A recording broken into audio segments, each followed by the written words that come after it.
So that in conscience we are no more free to prostitute our loyalty and liberty absolutely, in owning every professor of the magistracy, than we are free to prostitute our religion and faith implicitly, in owning every pretender to the ministry. This may seem very paradoxical to some, because so dissident and dissentient from the vulgar, yea, almost universal and inveterate opinion and practice of the world, that hitherto hath not been so precise in the matter of magistracy.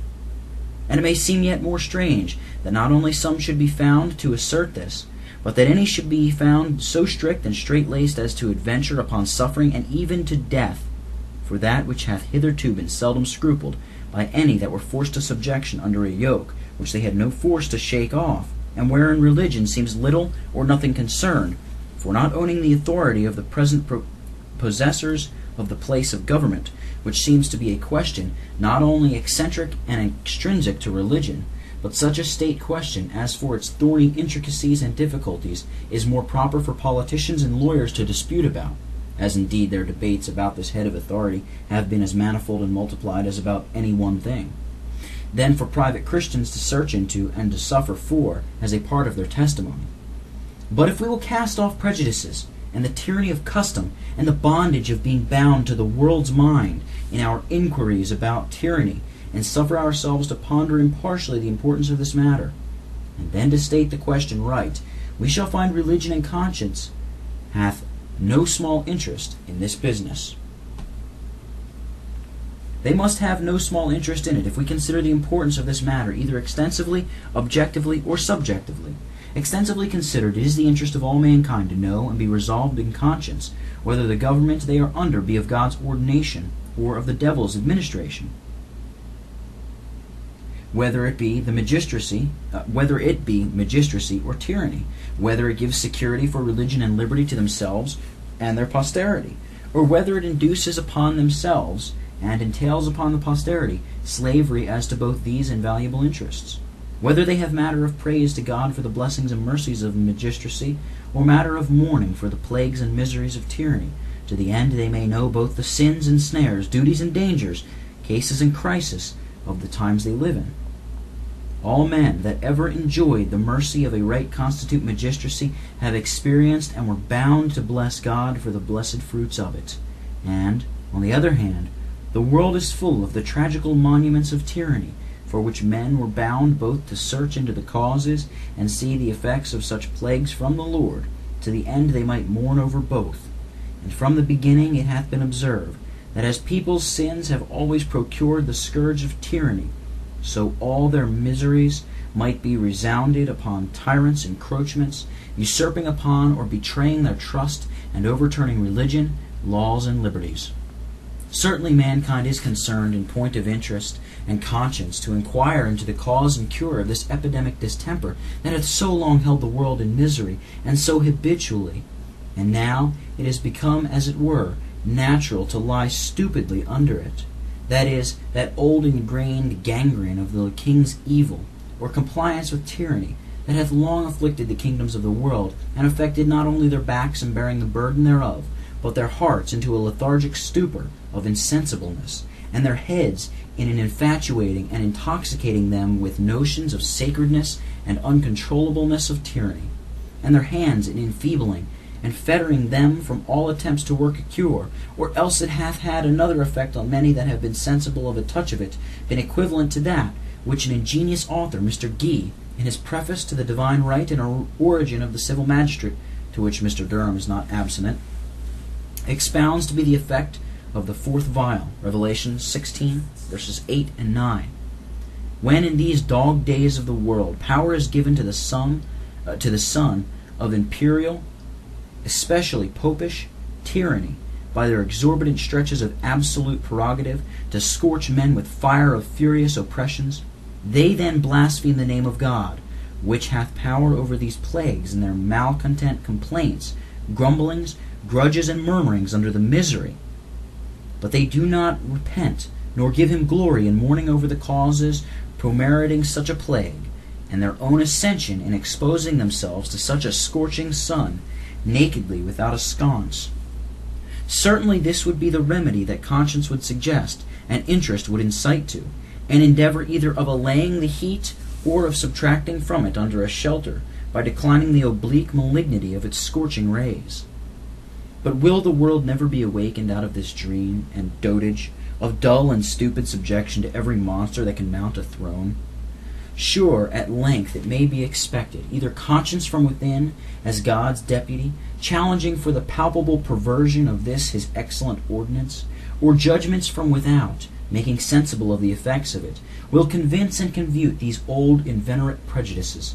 And then these martyrs for that universal interest of mankind, who got the sore start and the first fight of this, will not be so flouted as fools as now they are.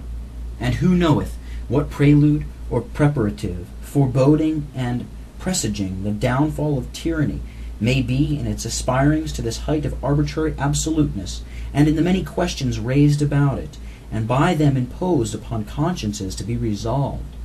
If we consider the object of this question as conscience can only clear it, so in nothing can it be more concerned. It is that great ordinance of God, most signally impressed by a very sacred and illustrious character of the glorious majesty of the Most High, who hath appointed magistracy, in which, considering either its fountain or dignity, ends or effects, conscience must have a very great concern.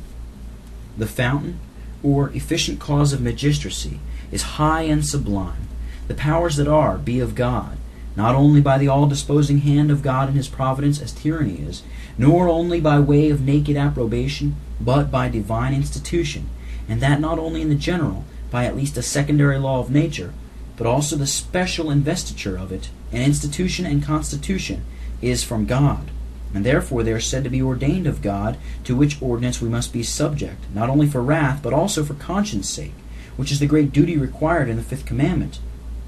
the 1st commandment with promise, that hath the priority of place before all the second table, because the other commandments respect each some one interest. This hath a supereminent influence upon all. But tyrannical powers are not of God in this sense, and it were blasphemy to assert that they were of the Lord's authorization. Conscience cannot bind to a subjection to this. Again, the dignity of magistracy, ordained for the maintenance of truth and righteousness, the only foundations of people's felicity, whether temporal or eternal, including the bonds and boundaries of all obedience and subjection for which they are intended and to which they refer, is supereminent. As that epithet of higher, added to the powers that are of God, may be rendered, making them high and sublime in glory, whose highest prerogative is, that, being God's ministers, they sit in the throne of God, anointed of the Lord, judging not for man, but for the Lord, as the Scripture speaks. To this conscience is concerned in duty to render honor as due by the prescript of the 5th commandment. But for tyranny, conscience is bound to deny it, because not due, no more than obedience, which conscience dare not pay to a throne of iniquity, and a throne of the devil, as tyranny may be called, as really as magistracy is called the throne of God.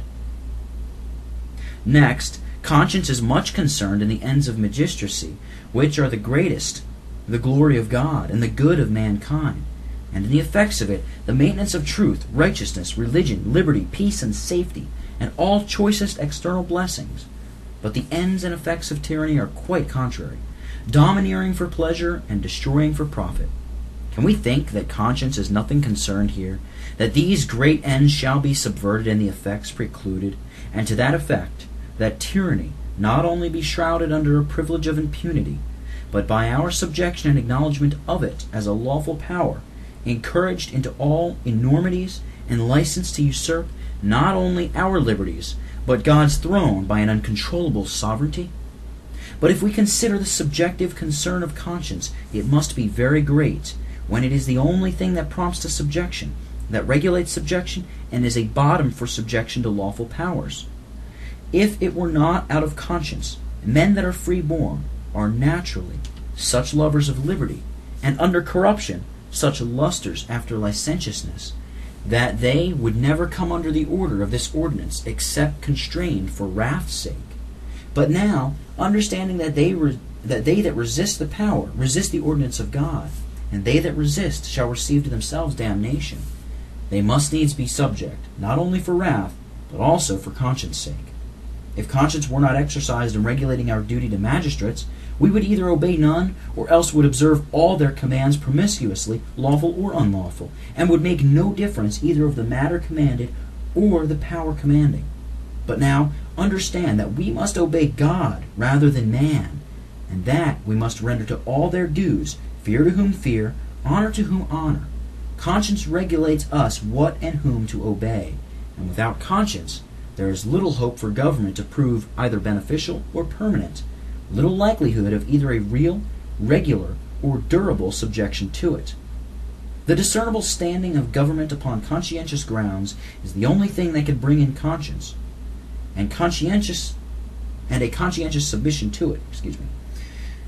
it being the highest and most kindly principle of, and the strongest and most lasting obligation to any relative duty. It will not be liberty of conscience, as saith the late declaration for it, but reality of conscience and government founded upon a bottom of conscience that will unite the governed to the governors by inclination as well as duty. And if that be, then there is needful a rule of God's revealed preceptive will, the only cynosure and empress of conscience, touching the founding and erecting of government, that it have the stamp of God's authority. It must needs then follow that conscience hath a very great concernment in this question in the general, and that before it be forced to an abandoning of its light in a matter of such moment, it will rather oblige people that are conscientious to suffer the worst that tyrants can do, especially when it is imposed and obtruded upon conscience, to give it suffrage and express acknowledgment that the present tyranny is the authority of God, which is so visible in the view of all that have their eyes opened, that the meanest capacity that was never conversant in laws and politics can give this verdict to that constitution and administration of the government of the two royal brothers, under whose burden the earth and we have been groaning these 27 years past, hath been a complete and habitual tyranny, and can no more be owned to be magistracy than robbery can be acknowledged to be a rightful possession. It is so plain that I need not help the lawyers and politicians to demonstrate it, nor launch into the ocean of their endless debates in handling the head of magistracy and tyranny. Yet I shall improve what help I find in our most approved authors, who have enlarged upon this question, though not as I must state it, to delucidate the matter in thesi, and refer to the foregoing destruction of the succession of testimonies against tyranny, to clear it in hypothesis, whence we may see the occasion and clearly gather the solution of the question, which is this: whether a people, long oppressed with the encroachments of tyrants and usurpers, may disown their pretended authority, and, when imposed upon, to acknowledge it, may rather choose to suffer than to own it. To clear this question, I shall permit some concessions, and then come more formally to resolve it. First, it must be granted the question is extraordinary, and never so stated by any writer on this head, which makes it the more difficult and odious, because odd and singular, in the esteem of those who take up opinions rather from the number of votes than from the weight of the reasons of the assertors of them. It will also be yielded that this was never a case of confession for Christians to suffer upon, and the reason of both is because before these 7 years past, this was never imposed upon private and common subjects to give an account of their thoughts and conscience about the lawfulness of the government they lived under. Conquerors and usurpers sometimes have demanded an acknowledgment of their authority from men of greatest note and stroke in the countries they have seized, but never since the creation urged it upon common men as a test of loyalty, but thought always their laws and power to execute them on offenders did secure their subjection. Or otherwise, to what purpose are laws made, and the execution of them committed to men in power, if they be not thought a sufficient fence for the authority that makes them, except it also have the actual acknowledgment of the subjects to ratify it? Men that are really invested with authority would think it both a disparagement to their authority, and would disdain such a suspicion of the questionableness of it, as to put it as a question to the subjects, whether they owned it or not. But the gentlemen that rules us have fallen upon a piece of unprecedented policy, wherein they think both to involve the nation in the guilt of their unparalleled rebellion against the Lord, by owning that authority that promotes it, and so secure their usurpations, either by the suffrage of all that own them, or by the extirpation of the conscientious that dare not, with the odium and obloquy of being enemies to authority, by which trick they think to bury the honor of their testimony.